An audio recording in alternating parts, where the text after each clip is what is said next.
Oui, un petit mot rapide sur le point qui a été soulevé pour les soumissions, ces choses-là. Hein. Je réfléchis tout haut, là, mais si on combinait, si à l'avenir, on combinait les deux besoins dans la même soumission, ça serait peut-être quelque chose à considérer. Je sors ça comme ça sans étude approfondie, mais peut-être que ça forcerait, peut-être que ça forcerait les deux concurrents serrer ceinture. J'aimerais faire un commentaire suite à la reconnaissance de la Ville pour son plan de conservation. On se souvient que mon collègue Alain Paradis avait exhibé fièrement son chevalier cuivré. Il avait raison d'ailleurs. Je reviens sur une lettre qui a été acheminée signée par M. Marc Jettin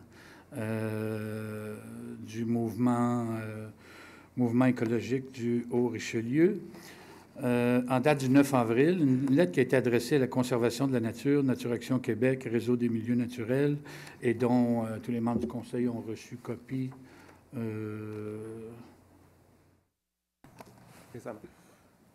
Bien, oui, récemment. Ça a été adressé à la mairie, fait que j'imagine que ça va suivre. C'est ça, lui. OK, oui. C'est l'acheminé.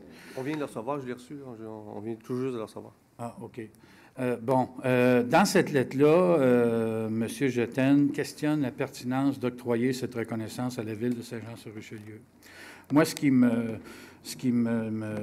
frustre dans ça, c'est que parfois, dans la société québécoise, on a tendance à dénigrer le succès des autres. Puis on est bon généralement pour se lancer les coups de poignard.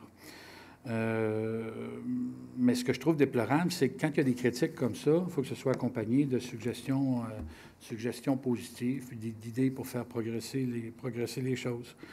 Moi, j'ai vécu une expérience récemment où j'ai appelé M. Jettin à titre de président du mouvement écologique du Haut-Richelieu pour essayer de trouver une solution afin de protéger le boisé des colibris fortiers. J'avais l'idée de créer un organisme à but non lucratif ou essayer de trouver une façon conjointement pour en assurer la protection.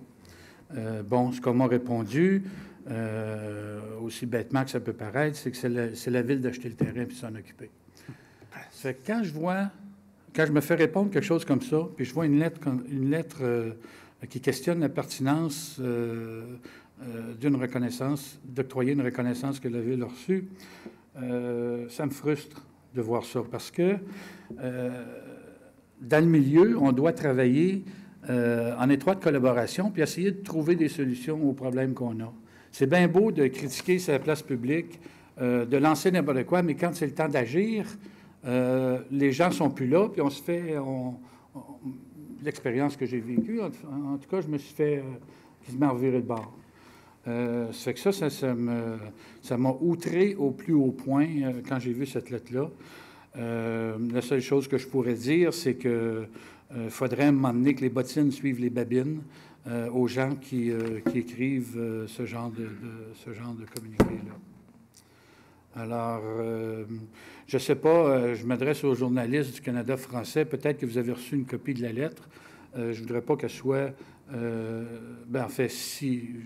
Je suis pas mal sûr que vous allez en recevoir une, si ce n'est pas déjà fait, de la part de M. Jettin, mais il faudrait nuancer les propos qu'il y a dans cette lettre-là.